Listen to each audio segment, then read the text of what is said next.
Hello everyone! In this video we're gonna see a slight introduction to Splunk, what can you do with it, why it's important, and some basic terms. In the end, we'll take a first quick tour of the tool and I'll show you a simple way to install and get up and running in minutes or even just seconds by just having Docker installed on your machine. But don't worry, you don't need to know about Docker or containers, we'll just use it as a mechanism to get up and running quickly and easily. So let's get started. So what is Splunk? Well, let's start with the name, right? What does Splunk mean? Well, Splunk comes from the word spelunking, which means the exploration of caves, especially as a hobby. Caves are known as a place where there's no light. If you don't enter the cave with the proper tools, your life might be at risk. You don't know what's in there, but maybe that's exactly why you decided to enter in the first place. You want to explore and see what can be seen from the outside, right?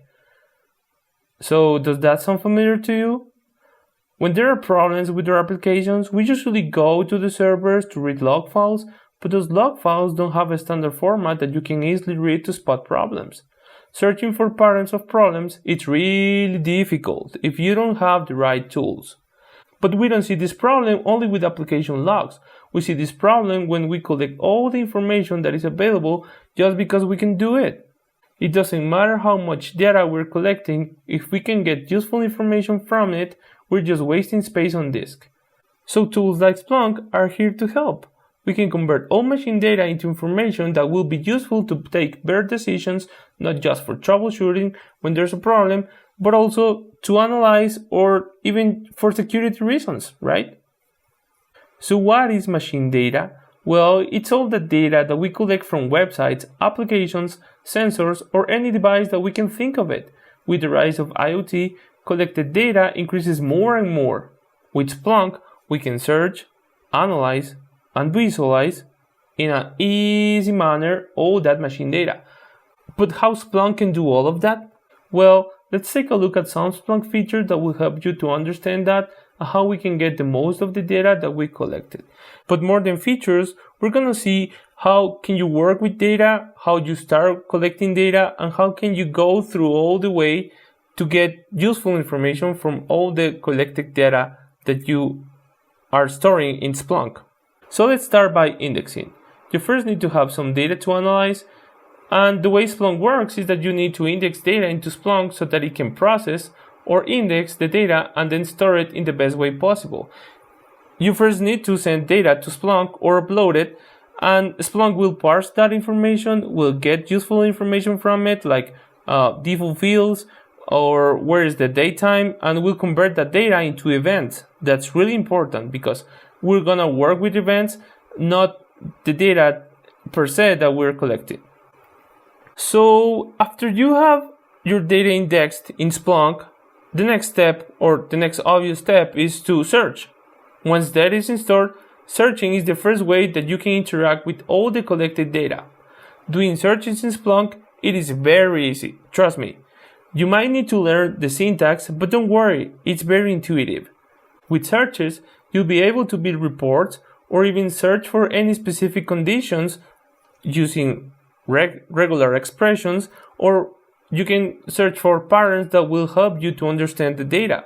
After you have found what you needed, you can also save the search and use it as a base for reporting, alerting, or even creating visualizations.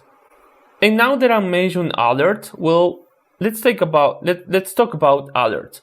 Alerts is the greatest feature for me, honestly. Once you understand and see some patterns in the data that you've collected, you can be alerted when something goes out of a certain trend. For example, you can be alerted when there is a significant number of errors logged from the application, like for example, failing logins that will tell you that someone is trying to attacking your system by using a common username and trying to figure out what the password is, even though that you have rules that will block that user for a while. The attacker might try again to get into the system, right? So it's better if you have those alerts and you can act proactively right at the moment that you need to. So I have used this feature to avoid having to read logs every day. And I know Splunk will let me know when there's a problem that I previously found. But I'm talking about being alerted on some known events that you are for sure that might happen or might not, but that's like known information. But what about those events that you are not aware of? That's why you need to keep analyzing the data, right? So one way to analyze that data is by having reports. Reports, as I said before, are safe searches that you can use as a base to build visualizations. But it is not just that. You can even automate sending reports to the people that will find it useful. For example, the top 10 landing pages for your site. So we're not talking about just errors. We're talking about also useful information that you can get from access log, for example. So let's start talking about dashboards. Dashboards are the things where you combine everything I said before. You can have visualizations that are easy to understand for everyone. You don't need to worry about giving everyone access, even read-only access, to the servers, because when you use tools like Splunk, you only will need to give them access to this tool, right? So instead of everyone having to go remotely to the servers and get some logs, people will now use Splunk to have a centralized place to collect all kind of data. Everyone will see the same information. It won't change. But that's been enough theory for now. Let's see how Splunk actually works. Let's take a first quick look at the tool so you can get up and running easily. So let's start by taking a look if I have Docker installed. I have Docker here, Docker version. And as you can see, I have Docker installed. This is running on a Mac, but you can run that also in Windows and Linux. But for this time, I'm gonna use a Mac for the demo. So let's clear the terminal. And as you can see here, I'm in the Splunk Docker Hub page. And there are some instructions there, but this is the one that is worth it. So what this is doing is that is downloading the Docker image for Splunk. So let's run that command, docker pull Splunk /Splunk.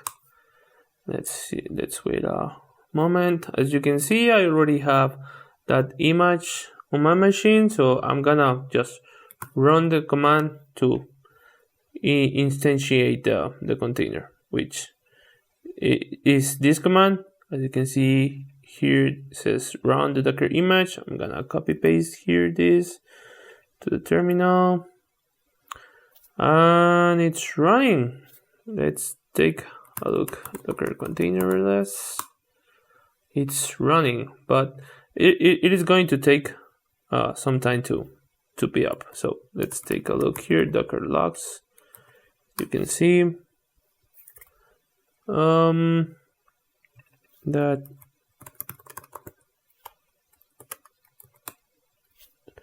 yep, it is starting. We can run this. Okay, so it appears to be running now. So let's open a new window here. Okay, so it is working. Congrats. So this is the first screen that you will see when you have a clean installation.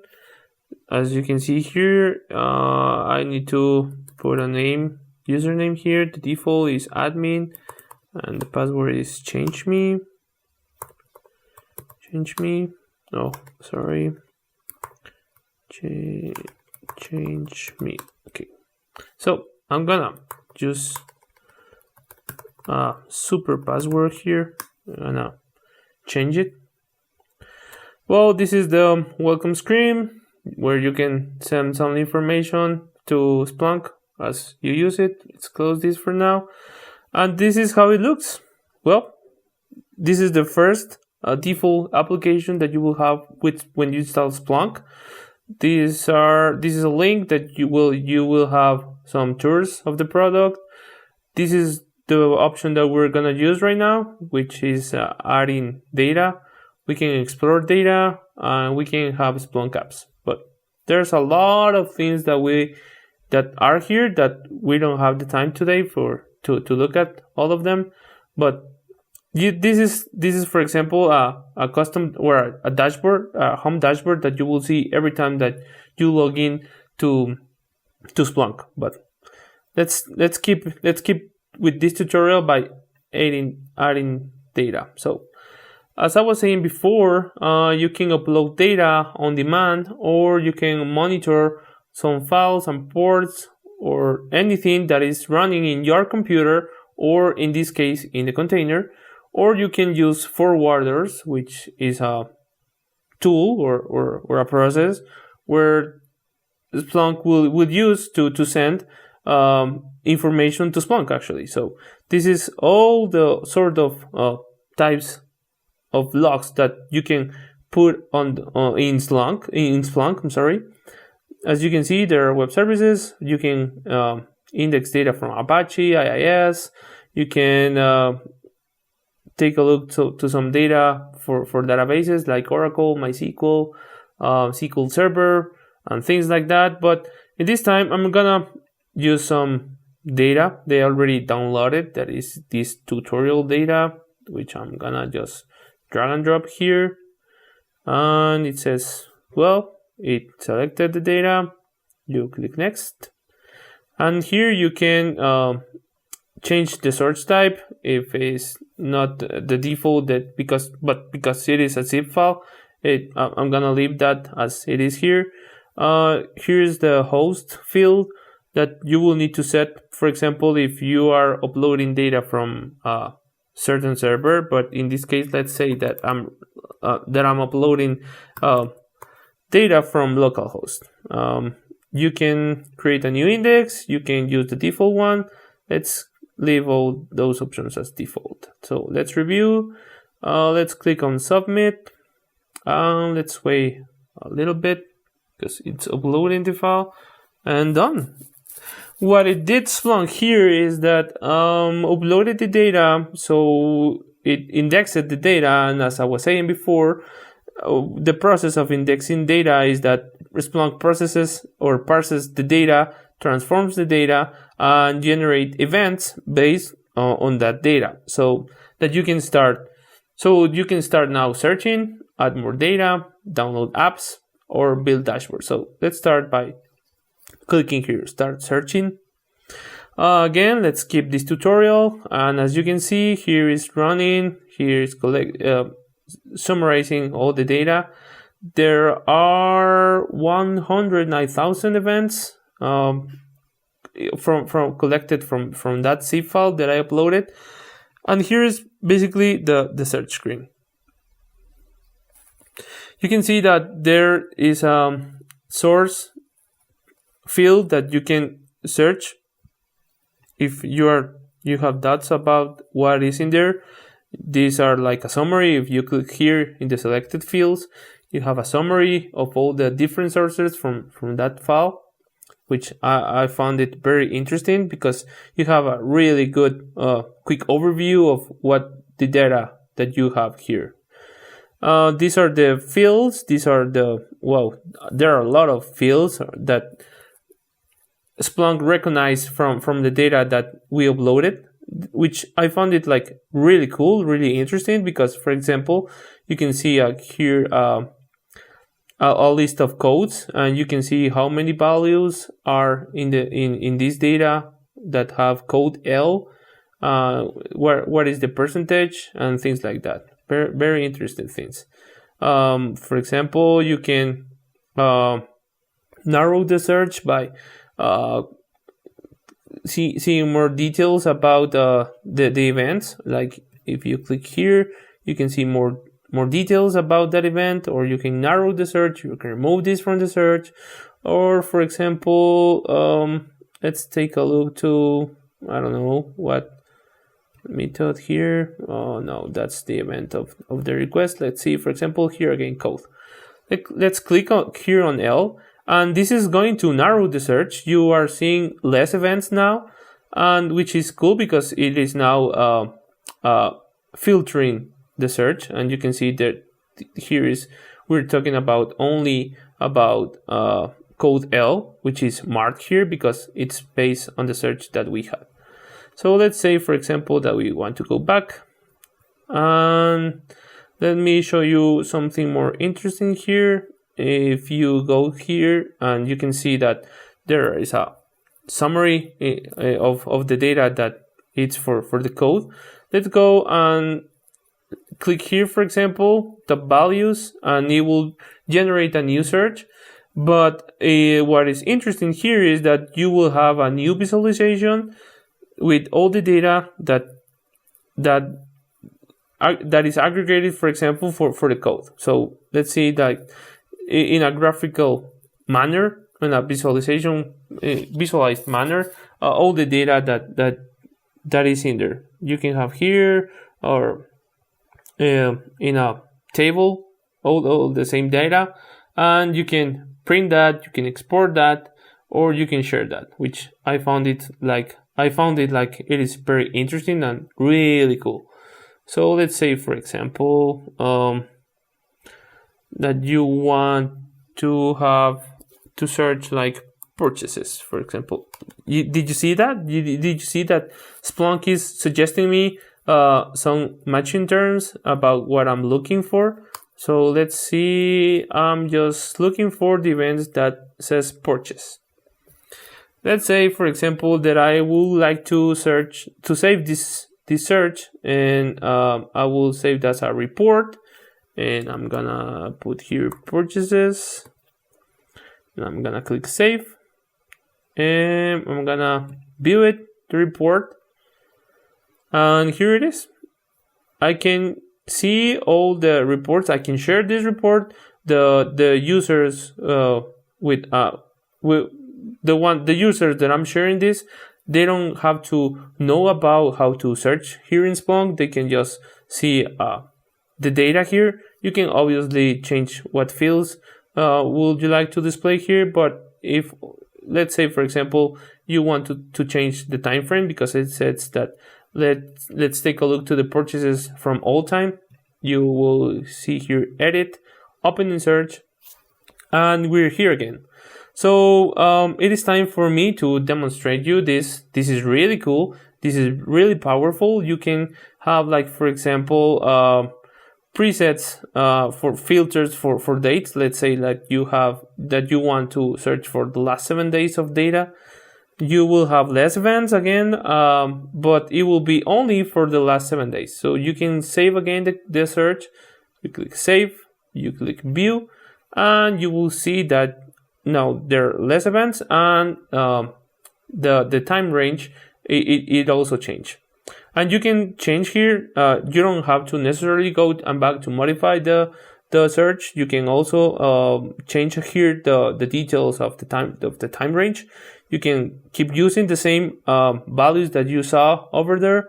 What is interesting here is that there are a lot of options here to filter with the search. You have relative option, you have real time, which I mentioned that it is really important to have. And once you click here, it will constantly be refreshing the data, because you will be collecting data continuously. But in this case, it doesn't apply because I uploaded the data manually. So let's go to date range. You can see that you can change things here, or you can go to here, and you can not just look for the last 7 days, but like 9 days, for example, and it will change the text here to say the time range, and you will see more events, obviously. So, well, that's actually like a quick tour, and that's how easy you can start, how easy you can get up and running by using Docker containers. And you can turn this off. You can start over again and configure things again. You don't need to worry about damaging or playing with the production server. Plus, you will be using the free tier here, because if you use the production instance where you are running Splunk, you will be charged for even just uploading sample data. So this is the main screen for search. You have here pretty good information. The earliest event is 9 days ago. Again, this is the number of the events. You can have here data summary. You can have here the different hosts that you have. The sources, this is like the sources, or the zip file contain different folders and files that it processed here.